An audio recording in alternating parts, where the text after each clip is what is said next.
Hello. Hello, hello. Good evening. Good afternoon. Good morning. Sana sulok tayo ng daigdig, ano? Sa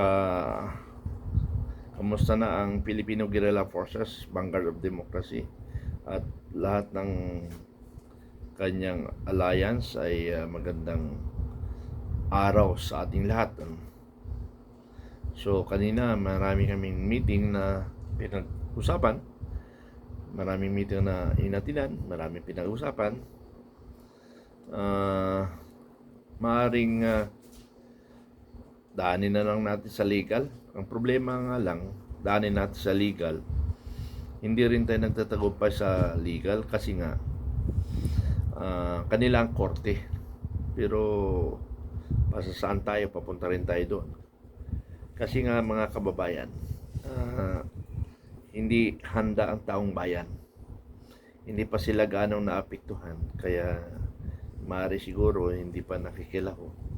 Marami naman sumasama pero hindi pa sapat ang bilang na matawag na Pilipino. Pilipino na nagkaisa para sa ating bayang pagbabago.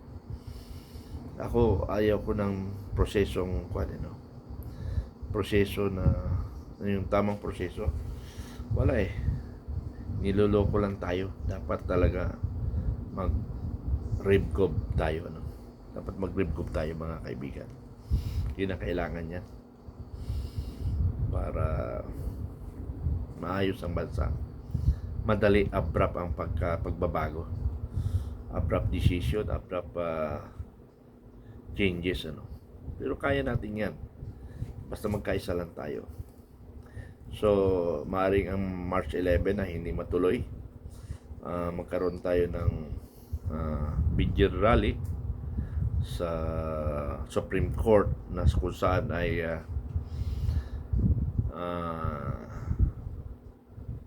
pipwersahin natin ang Supreme Court na wag nang ipinding, wag nang isantabi ang mga reklamo. Dapat desisyonan nila.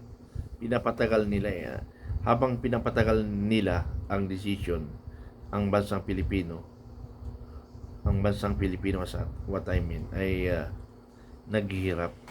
Tapos ngayon kasulukuyan nagigera sa Middle East.